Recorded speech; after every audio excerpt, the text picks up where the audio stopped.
Selamat pagi, berkah dalam. Sudah kita memberi senyum hari ini, Minggu 31 Januari 2021. Minggu biasa yang keempat. Kita awali permenungan kita hari ini dengan tanda kemenangan Kristus.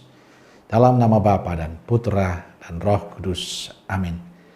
Permenungan kita hari ini diambil dari Injil Markus bab 1 ayat 21 sampai 28. Salam sukacita, salam sehat, dan jangan lupa untuk selalu bahagia. Selalu mengenakan masker, jaga jarak, mencuci tangan, dan menghindari kerumunan. Saudara yang terkasih, saat masih kecil saya sangat mengagumi romo paroki saya saat itu. Seorang pastor Filipina. Dia ganteng, dia baik, dia murah hati, dia murah senyum, dalam pelayanannya begitu luar biasa. Peduli dan peka kepada situasi umatnya. Kekaguman pada pribadinya yang mendorong saya ingin menjadi seperti dia. Dan akhirnya kekaguman masa kecil itu saya wujudkan dalam kehidupan saya. Saya menjadi imam dan selalu berusaha apa yang saya kagumi dulu pada sosok romo parokiku, saya hidupi dalam kehidupan saya sebagai imam. Saudaraku terkasih, pengalaman saya ini mungkin juga menjadi pengalaman kita. Kita kagum pada seseorang, mungkin karena kehebatannya, ketenarannya, dan seringkali kita ingin seperti mereka yang kita kagumi.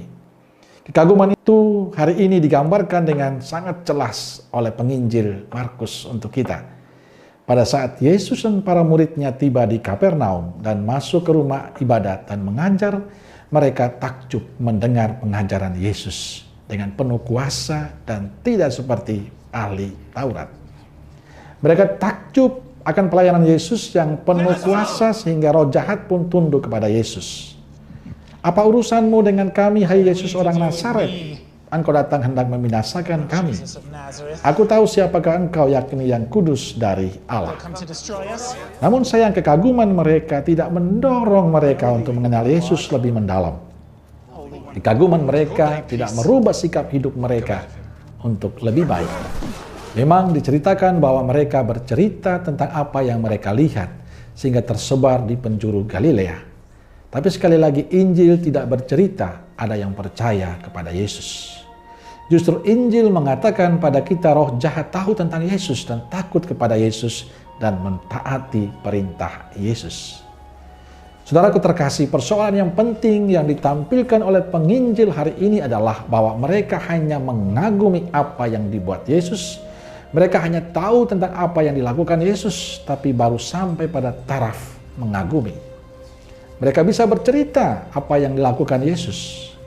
Tapi apakah mereka percaya pada Yesus? Nyatanya tidak. Sebenarnya yang diharapkan Yesus adalah dengan apa yang mereka lihat, mereka saksikan, membuat mereka semakin percaya pada Yesus. Tapi itu tidak terjadi. Ironisnya, justru setan yang percaya dan tunduk kepada Yesus. Saudaraku terkasih, sebenarnya pengalaman Injil adalah pengalaman kita sebagai orang Katolik. Kita lebih banyak mengagumi apa yang dilakukan Yesus, lebih banyak senang apa yang dikatakan Yesus. Kita bisa bercerita tentang mujizat yang dibuat Yesus. Tapi apakah dengan semua kekaguman kita pada Yesus, kita semakin militan, mencintai, dan mengikuti Yesus? Ternyata belum. Kita belum sampai pada taraf militansi mengikuti Yesus. Kita baru sampai pada sikap percaya. Kita belum sampai pada sikap percaya kepada Yesus. Kita belum sampai pada kepasrahan penuh pada Yesus. Kita baru sampai pada taraf kagum dan mau bercerita. Maka tidak mengherankan bahwa iman kita baru sebatas beriman mengagumi atau beriman bercerita. Saudaraku terkasih, yang mau dikatakan oleh penginjil untuk kita hari ini adalah kekaguman kita akan Kristus Yesus hendaknya kita tunjukkan dengan sikap dan cara hidup kita setiap hari. Kita menjadi Katolik yang baik dan benar dalam tutur kata dan perbuatan.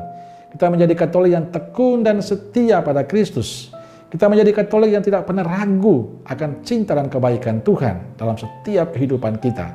Kita semakin percaya bahwa Tuhan baik untuk kita. Kita semakin militan pada Kristus. Mari kita bertanya pada diri kita masing-masing, bagaimana dengan saya, dengan kita. Kita berdoa semoga kita dimampukan oleh Tuhan agar kekaguman kita pada Yesus sungguh-sungguh kita wujudkan dalam kehidupan kita. Agar kita semakin militan mencintai Tuhan. Yang dibutuhkan Yesus di saat kita kagum pada Yesus, itu mendorong kita untuk semakin mencintai dan mengasihi Yesus. Dan Yesus segalanya untuk kita. Amin. Salam Keluarga Kudus Nazaret. Dan semoga kita semua, keluarga kita, komunitas dan pekerjaan kita hari ini, diberkati oleh Allah yang Maha Kuasa, Bapa, Putra, dan Roh Kudus. Amin. Berkah dalam.